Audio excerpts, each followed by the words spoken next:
Good morning, good afternoon, good evening. This is Alan Burgos from the hashtag Walk with Glenn channel. Welcome and welcome back to our channel. Okay, so magandang araw po sa inyong lahat. Magandang gabi, magandang hapon sa inyong lahat kung nasaan man kayo ngayon. Okay? Kung hindi pa po kayo nakapag-subscribe kaibigan, mag-subscribe naman po kayo para naman we can be able to maintain and sustain this now. Anyhow, pag-usapan po natin today ay balik politika po tayo, no? Kasi yung last na video natin is all about the cyber security. Okay? So ano po tayo, no? Pag-usapan po natin balik politika po tayo. Kasi may nakita po tayo na isang art card na si Sara C. Duterte, Zimmerman Duterte. Okay? Ay ang ating pangalawang pangulo at ang isang DepEd secretary ay isang top 1 performing cabinet official according to Tanjere. No? Kasi po iano natin iano lang natin, ilagay lang natin sa isang konteksto, no? Kasi Vice President Sara Duterte ay talagang pwedeng tumakbo yan bilang Pangulo ng Pilipinas. Okay? Kasi pangalawa na siya, no? Nasa Vice President na siya. Okay? Now, anak pa yan ni dating Pangulong Rodrigo Roa Duterte. Kumbaga, may brand yan, may brand. Okay? So, ibig sabihin, pwedeng-pwede talagang tumakbo yan bilang Vice President. Now, magkaiba po yun, yung Vice President at saka DepEd Secretary. Baka nakakalimutan niya ng mga tao. Baka hindi tinanong sa kanya, no?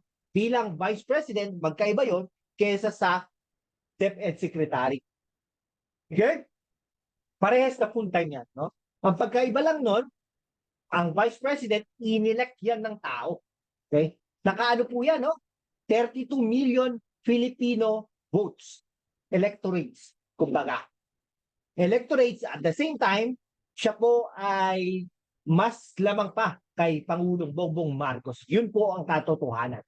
Hindi natin alam kung strategy yun, no? Na hindi lahat ng mga TDS ay bumoto kay BBM, pero ang mga loyalista, ang mga taga-BBM ay bumoto kay Sara Duterte. Strategy yun. Pero at the same time, let's accept the fact na ganun ang nangyari. Mas malakas, mas popular si Sara C. Duterte kay Bongbong Marcos dun sa nakaraang eleksyon. At saka kitang-kita mo din naman, no? Pagka-selfie, ganyan, no? Now, bilang Vice Presidente, dumadalaw siya sa mga namamatay na sundalo, no?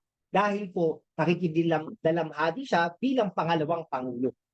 Pero papasok din po doon yung DepEd Secretary. Kakamustahin niya ang mga bata, no? Kung nag-aaral o mapagpapatuloy ang kanyang pag-aaral. Kung hindi, ay sasagutin yan ni Sara C. Duterte. Okay, sana naman. No? Parang gano'n, no? Gano'n yung sitwasyon. Okay? Tapos, siyempre, bilang DepEd Secretary, hindi lang mga estudyante ang kanyang pinamumunuan, no? Or pinapahalagahan, kundi ang mga guro, principal, guro, non-teaching staff, etc. Hindi lang yon, kundi ang infrastruktura. Pero noong mga nakaraang panahon, ang infrastruktura ay ginagawa na ng DPWH, no? Hindi na yan pumapasok sa DepEd para makapag-concentrate sila sa teaching or sa curriculum, sa teaching, at saka sa mga teaching strategies, kumbaga. Right? Ayan po si Sara Duterte. Ngayon, maraming kumakalaban sa kanya. Siyempre, natural. Yung mga kumakalaban sa kanya, guys, ito yung mga ayaw sa tatay niya. Di ba? Oh, ayaw sa tatay niya. Ayaw sa kanya. No? Yan yung mga pinakulong niya. Pinakulong ng tatay niya. No? Yung mga pinatay, etc. No? Yung mga ayaw sa mga pulisiya ni Rodrigo Roa Duterte. Okay? Yan yung mga yun. Okay? Ngayon, at saka, siyempre, yung umaambisyon na gustong maging Pangulo sa 2028. Okay? Sinabi na natin yan dati. Kung nakikinig kayo sa ating programa, sinabi na natin yan dati na darating ang mga panahon na ganito ang mangyayari. No? Itratry nila para gagawin kay Jojo Pinay, no? Kay Leni Robredo, lahat yan gagawin. No? Pababaksakin ang isang vice presidente. No? Totoo naman din naman, di ba? Si Erap dati, no, bilang vice presidente, trinay nilang pabaksakin. No? Pero hindi nila nagawa. sikat na sikat eh. Di ba? O, si ano din, Noli De Castro. Kaya si Noli De Castro nag-decide na hindi na lang tatakbo. Okay?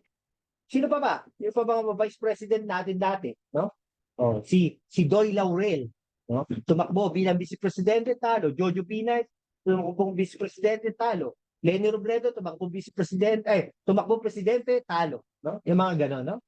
Okay? Si Erap lang, si Gloria pa pala. Si Gloria, naging pangulo, naging vice presidente, naging pangulo yan dahil napatalsik si Erap Estrada. Okay?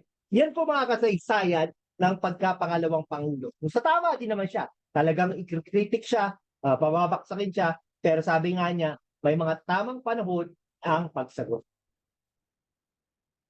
Ganun po yun. May mga nakakausap po tayo ng mga guro, no? Yan sa Maynila, yan sa Pampanga, yan sa iba't ibang mga lugar, panig ng bansa, no? Some of them naman satisfied, no? Some of them hindi naman. May mga pulisiya din daw kasi ang DepEd na parang kahirap-hirap din daw, no? Kaya nga mahirap mag-DepEd. Pero syempre, pag gobyerno, stable yan, no? O, pasalamat kayo dyan. Talagang stable ang ano nyo, ang sweldo nyo, no? Baka naman. Just kidding. Okay, sige po, ha? Hanggang dito na lang po mga kaibigan ko. Kung meron po kayong mga question, o kaya mga problema sa inyong mga kanya-kanyang barangay, yung parking dyan, no? Yung mga tumatay na aso dyan sa harapan, no? I-ano nyo po, isumbong nyo po dito, no? Sa hashtag #WalkWithLan. Sige po, hanggang dito na lang po mga kaibigan ko. Maraming salamat po. Kung hindi ka pa nakapag-subscribe sa ating channel, #WalkWithLan, mag-subscribe ka na so that we can be able to maintain and sustain this channel. And then, of course, you are part of this growing family. Okay? So we are now 6,661 and more. Okay? Asahan ko po kayo. God bless you all. Thank you so much, guys.